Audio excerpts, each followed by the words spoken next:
Hello to all current and future theater majors. My name is Marcy Brown, and I will be discussing how your future in the theater industry depends on how your writing skills will impact your impressions on the higher ups. First, I would like to start this discussion with a couple of questions. How are your writing skills? Are you professional with how you write? How will you hone your writing skills? These are questions that we'll be answering today in this podcast. Your future depends on how you carry on your writing as a professional actor, crew member, director, or whichever role you choose. Unprofessionalism or informal writing will lessen your chances of getting paid for that certain role you're trying to apply for. It's especially important to note that in your mind. I will teach you some techniques to deepen your understanding of how writing will help you in your future, and mine, of course. First, I would like to teach you about shitty first drafts. Excuse my French. Whether you're writing an email, a script, an article, or whatever else you're trying to write, your first draft is always going to be terrible.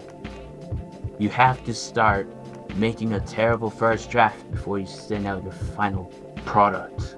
You will run into some challenges while creating a shitty first draft, but that's okay. That's the whole point of making a terrible rough draft. The worse your rough draft is, the better for you to make your final product much more professional, and it can make an everlasting impression with your viewers or readers depending on which type of writing you choose to do.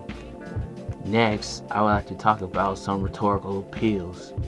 Rhetorical appeals are vital writing techniques that are needed in emails, scripts, rough drafts, articles, or whatever form of writing media you so choose to gain the audience's attention or the attention of your superiors, and I will teach you each term of rhetorical appeals. First, I would like to talk about the term ethos. Ethos describes the credibility of information that's being published into the public view. Without ethos, who can trust with what you wrote down or what you say without a credible source? The next term that I would like to talk about is the term logos. The term logos highlights the data and statistics in your writing.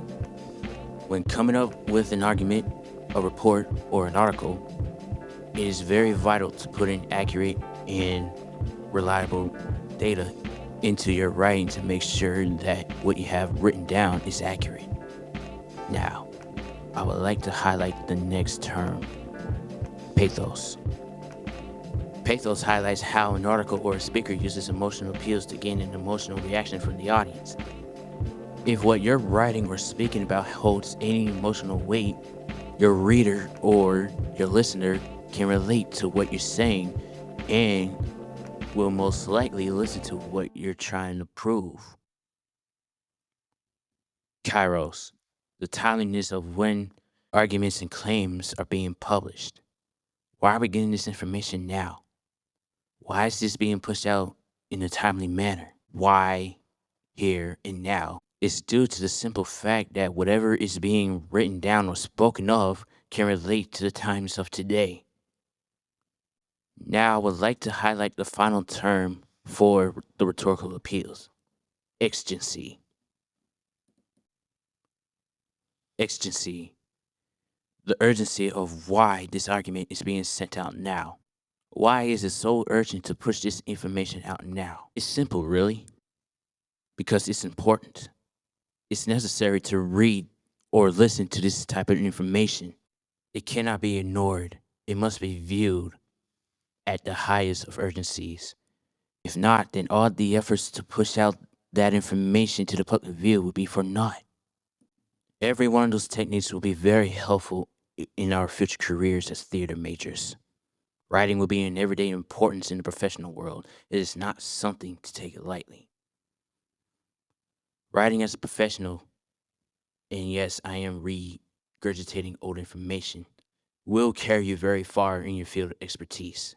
We will want to make our first impressions very memorable and everlasting to prove that we can take this line of work very seriously. Some of us might want to be big stars. Others might want to be big enough just to make the parents proud. because they owe them greatness. Excuse me for laughing, because this is relatable to me. I'm breaking the fourth wall here. I know this final project was supposed to be about me and how the future of my writing will help me in my future, but I can't just make it all about me. I have to include everybody else too. And I gotta show respect to all future and current theater majors that wants to get into this line of work. This project isn't just about me, it's about all of us. Because for me, theater isn't really just about writing and being professional. It's also about family. At least that's how I view it anyway. I cherish my fellow theater majors and I cherish my fellow castmates as we're currently working on this production. We got great chemistry. And if you don't have great chemistry within the groups you are working with, everything will fall apart.